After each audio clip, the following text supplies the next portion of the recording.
Salut salut, bienvenue pour une nouvelle vidéo et pour un nouvel update lecture. Je vais vous parler de mes premières lectures de février, j'allais dire. Pas du tout, de juillet évidemment. En gros c'est des livres que j'ai lus sur la première moitié de juillet. J'ai eu beaucoup de mal à lire début juillet, je suis partie en vacances etc. Du coup j'ai pas vraiment lu sur les on va dire 6-8 premiers jours de juillet. Et après ça s'est un peu enchaîné parce que j'ai abandonné 2 livres coup sur coup. Et du coup pour compléter cette update et pouvoir le filmer aujourd'hui, j'ai rajouté un tout petit livre jeunesse que j'ai lu en 2 jours top chrono et que j'ai adoré. Mais ouais, franchement, voilà, on est sur 2 échecs et 2 livres que j'ai bien aimés. Le premier, je vous en ai déjà parlé en vlog et assez longuement si je me rappelle bien. C'est donc La disparition de Stephanie Meller de Joël Dicker. C'est un livre qui date, hein, vraiment. Enfin, en fait, j'avais envie de découvrir Joël Dicker et j'avais tenté La vérité sur l'affaire Harry Kéber, qui est son premier ou son plus connu, ou les deux à la fois, enfin bref. Je l'avais trouvé d'occasion, l'affaire Harry Kéber, et donc du coup, je l'avais pris, je l'avais commencé, et j'avais pas du tout aimé le ton et le personnage principal qui mène l'enquête. Vraiment, je l'avais trouvé absolument détestable. Donc, je n'arrive pas à lire un livre avec un personnage que je n'aime pas, même si l'enquête aurait pu m'intéresser, même si j'y arrive pas, vraiment. Peut-être que je regarderai le film, parce que je sais que ça a été adapté en film, Harry Kéber. Mais voilà, du coup j'avais abandonné, et avec un premier échec avec l'auteur, franchement j'avais pas très envie de retenter, mais ça reste Joël Dicker, c'est un auteur suisse, si je dis pas de bêtises, le plus grand auteur suisse du coup, si c'est bien le cas, mais normalement c'est ça, hein, parce que... Bref, j'arrive pas à retrouver, mais je suis quasiment sûre qu'il est suisse parce que Margot Liseuse en parle. Chaque année, quand il y a un Joël Dicker qui est suisse, c'est un grand événement pour eux en Suisse, etc. Bref, donc je crois qu'il est suisse. Mais bon, ça change pas énormément de choses. Donc bref, j'avais envie de lire du Joël Dicker parce que c'est quand même un grand nom de la littérature actuelle. Mais j'avais peur, et puis surtout, on n'est pas sur le petit. Bref, j'ai fini par me lancer en me disant, on verra bien. Et en fait, c'est le genre de livre pas tant à enquête selon moi. On n'est pas sur un thriller avec plein de rebondissements, plein de scènes d'action. On n'est même pas sur un serial killer avec une équipe de police qui enquête, des scènes d'autopsie, de découverte de cadavres. On n'est pas là-dessus du tout. On est plus dans l'ambiance à la Millennium de Stieg Larsson. Vraiment, c'est-à-dire que on va enquêter sur un cold case et en même temps sur des événements qui se passent au moment de l'enquête, donc actuelle, mais on n'a pas énormément de scènes de description, d'autopsie, de découverte de cadavres, comme je disais. C'est plutôt un livre d'ambiance et en fait, soit t'accroches pas. Et ça, bon, il faut essayer pour le savoir. En gros, ici, on va suivre un enquêteur qui s'appelle... On va suivre Jess Rosenberg. Ce qui est bien, c'est qu'à la fin, il y a la liste des personnages principaux, parce qu'il y en a vraiment beaucoup. Donc si vous êtes perdu, il y a une espèce de liste de personnages vraiment à la fin. Donc on va suivre Jess. Le livre démarre, on est sur son pot de départ. Voilà, c'est un enquêteur de police, il doit avoir, je sais pas, la cinquantaine, peut-être plus, un truc comme ça.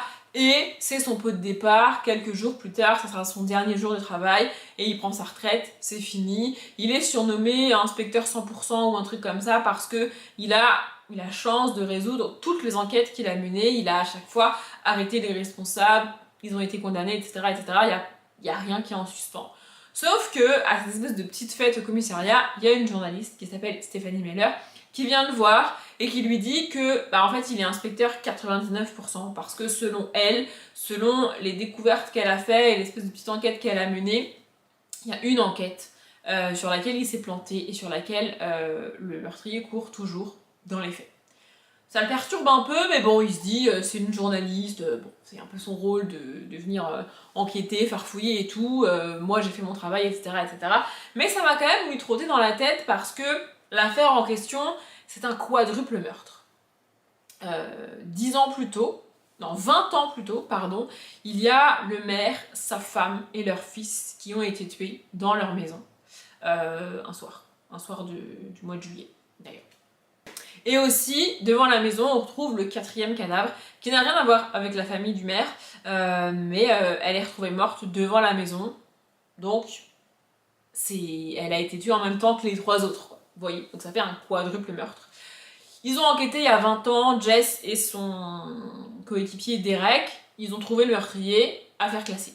Mais en fait, au début de l'histoire, on te dit que l'affaire est classée, mais on te donne pas d'infos sur qui ils ont arrêté, qui est le meurtrier, on te donne pas d'infos vraiment. Et donc en fait, on va avancer comme ça, on va suivre Jess qui quand même se dit, bon, peut-être qu'il y a rien. Peut-être que l'enquête est réellement close, qu'on s'est pas trompé à l'époque, que c'est Stephanie Meyer qui se trompe aujourd'hui.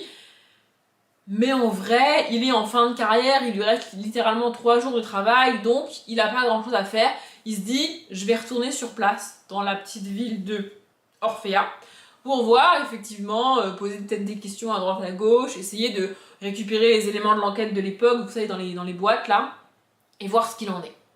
Et rapidement, il se rend compte que Stephanie Meyer a disparu. C'est marqué dans le titre. Donc voilà, elle a disparu, il va à son appartement, et en fait, des événements un peu bizarres autour de la disparition de Stephanie Meyer, qui enquêtait sur le quadruple meurtre de 94, du coup, parce que l'histoire ici se passe en 2014, et donc les meurtres ont eu lieu en 94, 20 ans plus tôt. Et donc, voilà, elle enquêtait là-dessus, donc il se dit, c'est bizarre, elle est venue me voir, elle est venue m'en parler, elle enquêtait là-dessus, c'est une personne sans problème, enfin, sans ennui, sans ennemi, sans galère, tu vois, genre elle a même pas, entre guillemets, un ex qui la harcèle, vous voyez ce que je veux dire, pour disparaître comme ça, c'est bizarre, donc il se dit, peut-être c'est lié, vas-y viens, et puis il commence à gratter, à fouiller un peu à droite à gauche, à enquêter, et bon, bah ça déboule sur un roman de 800 pages, et on va suivre plusieurs personnages comme ça. Parfois, tu sais dès le début en quoi ils sont liés à Orphea et au quadruple meurtre ou à Stephanie Meyer. Parfois, pas du tout. Il y a honnêtement des personnages qui n'ont pas grande utilité dans le bouquin. Je l'ai dit en vlog, l'auteur aurait pu enlever bien 4-5 personnages ou même fusionner des personnages entre eux. Je pense que si on devait adapter ce livre-là en film, on enlèverait pas mal de personnages ou on fusionnerait des personnages en un seul. Vous voyez ce que je veux dire? Ça se fait souvent en adaptation parce que là, vraiment, il y a beaucoup de monde, beaucoup de choses à lire qui ne sont pas forcément utiles. Vous voyez? Mais j'ai bien aimé l'histoire, je me suis prise au jeu et en fait, il y a des fois où, là par exemple, au début, on nous dit pas qui ils ont arrêté il y a 20 ans, qui est en prison pour ces meurtres-là. On nous dit pas. On va apprendre au fur et à mesure comment ils en sont venus à soupçonner telle personne, à l'arrêter, etc., etc. On va apprendre au fur et à mesure ce qui s'est passé. Mais on n'est pas en mode, enfin les personnages sont pas en mode ah oui mais ça je peux pas vous le dire, ah oui mais ça je vous le dirai plus tard, ah oui, vous voyez, on nous le dit pas, mais on n'insiste pas sur le fait qu'on nous le dit pas. Donc c'est ok, tu me le dis pas, tu me le diras plus tard, je peux lire ce que tu me proposes en événement, en rebondissement, en enquête, en questionnement, et avoir dans un coin de ma tête le pourquoi tu me dis pas qui t'a arrêté il y a 20 ans, mais tu vas me le dire plus tard. Vous voyez ce que je veux dire? On n'a pas d'insistement, ça existe pas, mais vous avez compris, on n'a pas d'insistement là-dessus, vraiment.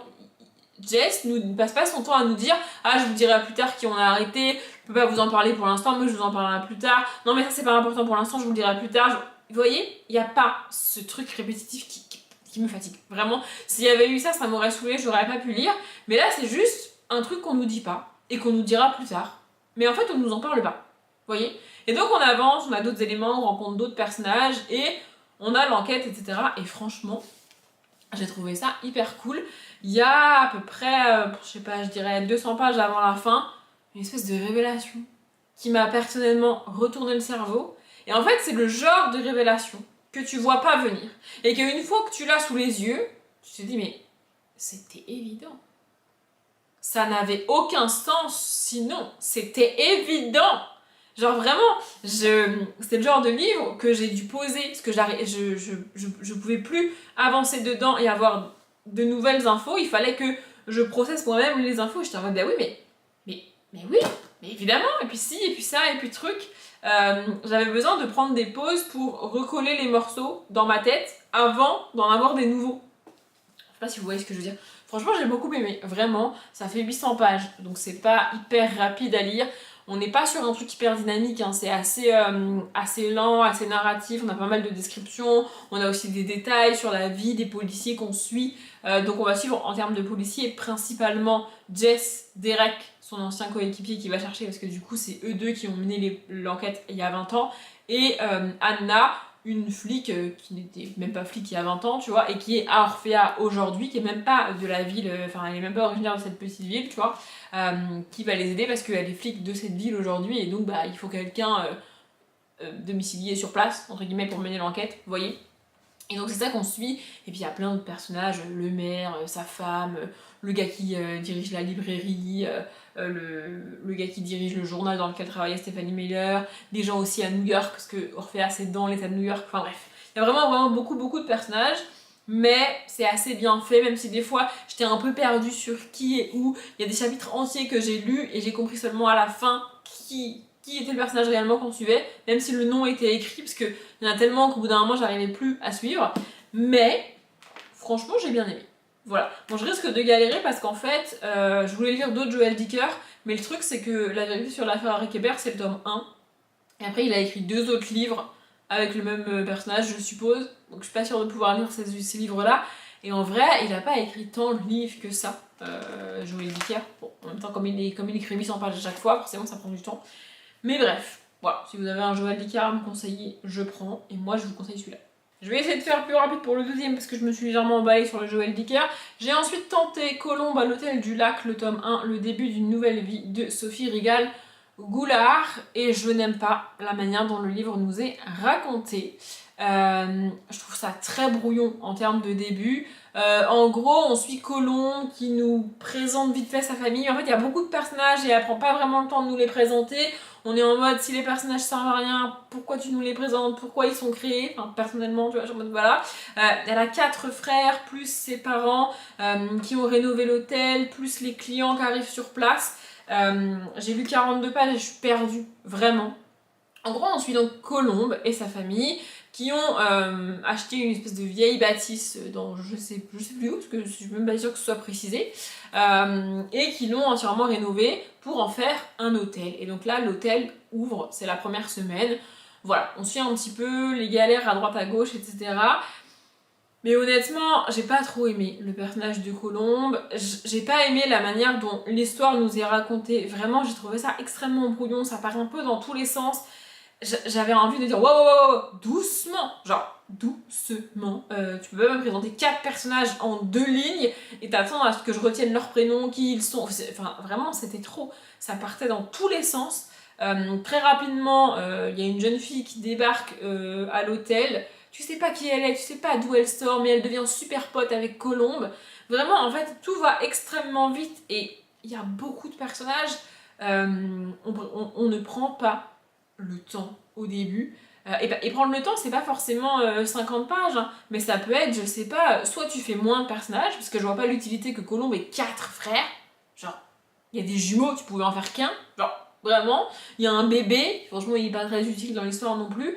Et puis, il y a des phrases où vraiment, je comprends pas la phrase. Dans le contexte ou hors du contexte, j'étais en mode, je comprends pas ce qu'elle fait, je comprends pas ce qu'elle dit. Et plusieurs fois, ça m'a fait ça. Il y a une phrase, par exemple, il y a une phrase qu'elle dit, je comprends pas. En gros, sa mère lui demande de s'occuper de son petit frère. Elle a 2 grands frères qui sont jumeaux, un petit frère qui doit avoir 2-3 ans de moins qu'elle, sachant qu'elle a, je sais pas, peut-être 10-12 ans, c'est pas non plus ultra précisé, et un tout petit frère qui n'est même pas en âge de marcher. Et donc, sa mère, son frère lui dit « Maman veut que tu t'occupes d'Esteban ». Et elle répond « J'ai 3 frères qui sont largement en âge de gérer le 4e, alors pourquoi aujourd'hui, qui est la journée du mois, faudrait-il que ce soit l'unique fille de la famille Goldiv qui s'en charge ?» Aujourd'hui, qui est la journée du mois. Il manque des mots. Vraiment, j'ai relu ce paragraphe-là au moins 3 fois. J'étais en mode « Je ne comprends pas ».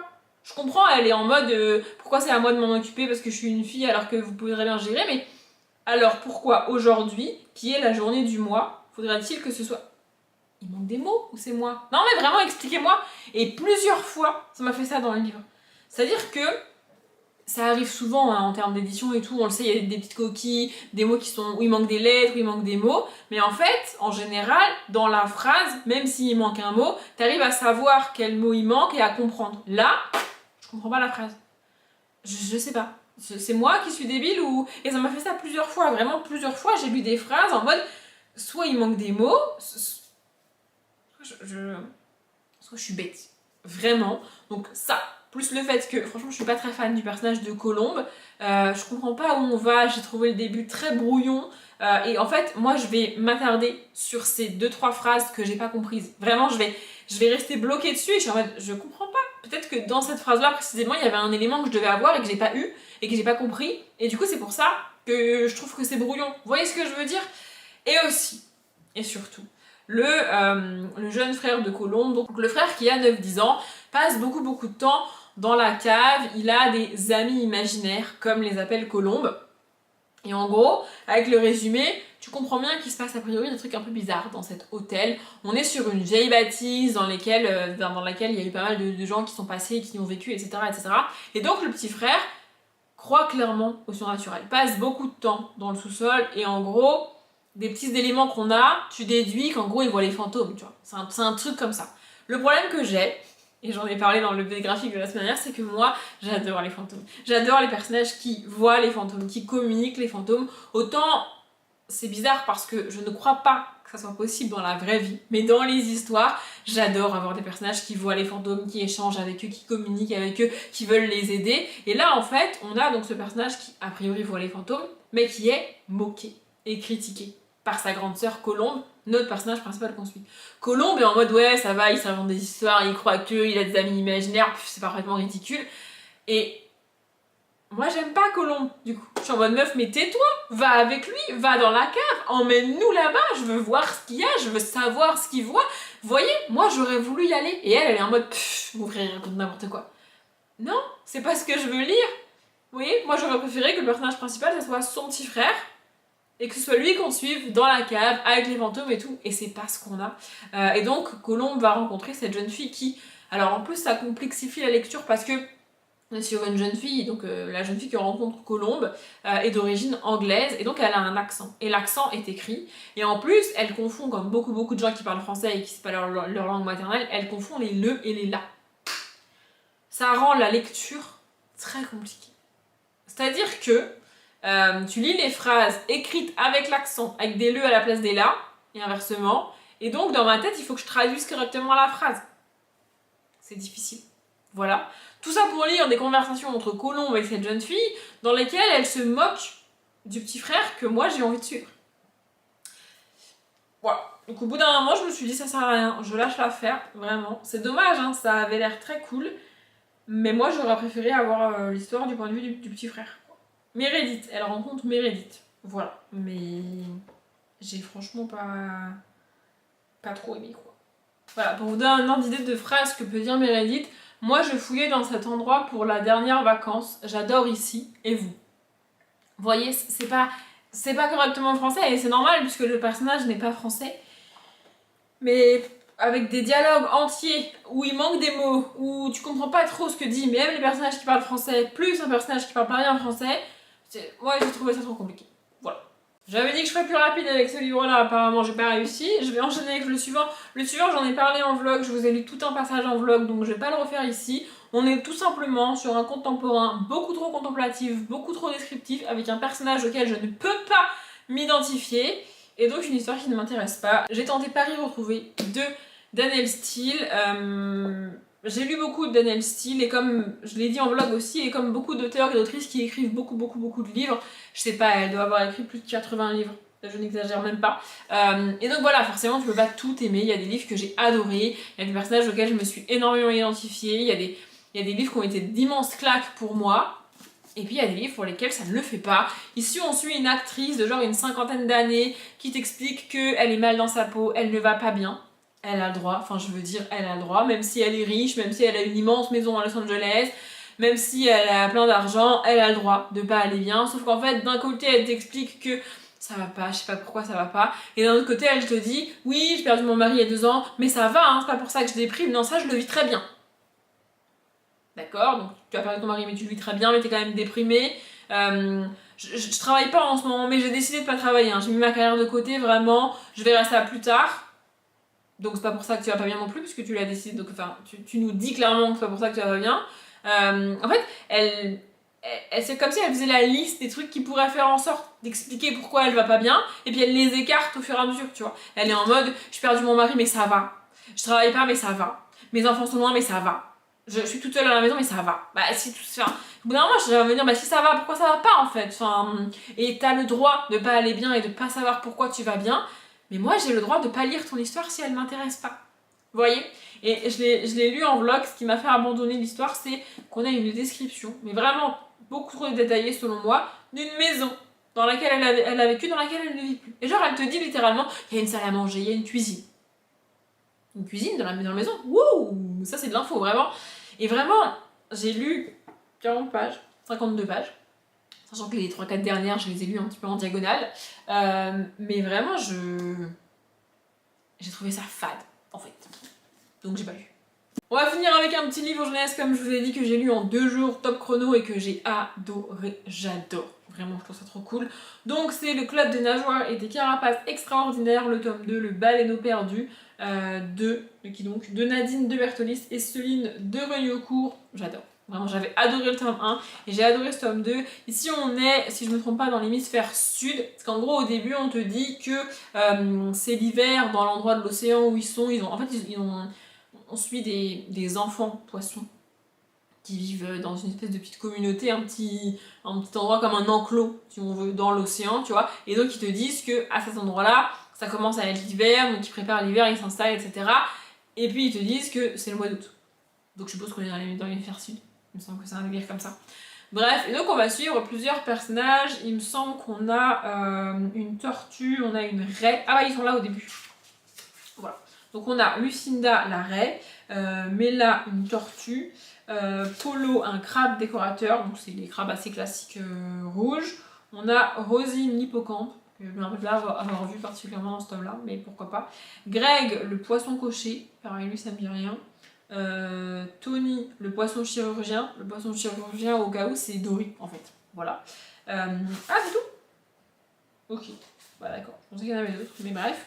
Voilà, et donc en gros, comme le titre l'indique ici, dans ce tome là, notre petit groupe de petits poissons là, et de raies et autres créatures aquatiques, vont trouver un baleineau perdu. Alors le problème du coup c'est que c'est un baleineau, donc c'est un bébé techniquement, mais il fait déjà 5 ou 50 fois la taille de certains de nos personnages. Vous voyez, parce que eux ils sont tout petits.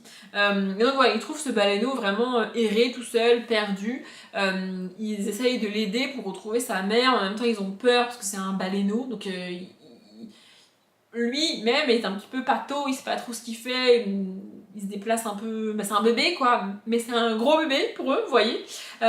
Donc voilà. Et en même temps, il y a d'autres poissons très très méchants qui sont un petit peu installés pas loin de leur maison, et donc du coup nos petits poissons flippent un peu. Ils voudraient ramener le baleineau chez eux pour le nourrir, l'aider, etc., etc. Mais en même temps, ils peuvent pas parce que sur place, il y a des espèces de gros poissons moches là, avec plein d'épines sur le dos, des épines empoisonnées, avec du venin dessus, enfin bref. Donc voilà, ils sont un peu perdus, ils savent pas trop, il faut chercher la mère de ce baleineau, mais en même temps, t'as aussi la question de comment la mère va réagir, tu vois, parce que bah, la mère ça protège ses petits, et donc si tu ramènes le petit, enfin, vous voyez, ça dépend de la réaction de la mère. Donc voilà, on suit ça. C'est très court, hein, ça se lit hyper vite, c'est écrit gros et c'est illustré. Franchement, j'adore. Vraiment, déjà, on a des illustrations comme ça aux en-têtes de chapitres, c'est pas la même à chaque fois. C'est écrit, vous voyez, c'est aéré, c'est écrit gros. C'est 7 ans et plus chez Gulfstream. Donc voilà. Et on a ces illustrations-là, oui, avec la raie et les petits poissons. J'adore ce genre d'histoire, c'est un peu une espèce de petite enquête dans la mer menée par des enfants poissons. Non mais c'est toute ma vie, vraiment les enquêtes menées par des enfants, j'adore. Et avec des animaux, la littérature jeunesse avec des animaux, personnellement j'adore. Et ici ils sont pas habillés. Ils parlent entre eux mais ils sont pas habillés, ils sont dans la mer, dans leur élément naturel, classique, etc. Et on apprend aussi quelques trucs sur... le mode de fonctionnement de certains poissons, comment ils créent leur nid, comment ils s'installent. Par exemple là on a si le baleineau est ici, c'est parce que c'est le moment où les baleines migrent, et donc bah, du coup pendant le voyage de toutes les baleines, lui il s'est perdu quoi. Vous voyez, j'ai aussi découvert qu'il n'y a que les baleines mâles qui chantent et pas les baleines femelles. Vraiment. Donc vous voyez, t'as quand même quelques éléments comme ça, instructifs, et j'aime bien. Franchement j'adore cette saga, donc voilà. Je pense que finalement je me suis débrouillée pour raccourcir un peu cette update, on va pas se mentir. Je me suis pas attardée plus que ça sur le Daniel Steele, déjà parce que j'en ai pas mal parlé en vlog, et aussi parce que j'ai pas grand chose à vous dire, et si j'ai abandonné le livre, c'est aussi parce qu'en 50 pages il se passe pas grand chose, à part nous présenter le personnage et nous dire que bah, rien ne va. Voilà. en 50 pages, c'est tout ce qu'on a. Donc voilà, et on est sur un personnage auquel je n'arrive pas à m'identifier. Bref, je vais m'arrêter là pour cette vidéo. Merci de l'avoir regardée jusqu'au bout. J'espère qu'elle vous a plu. Comme d'habitude, je vous souhaite une bonne journée, un bon après-midi, un bon appétit ou une bonne nuit. Et je vous dis à bientôt.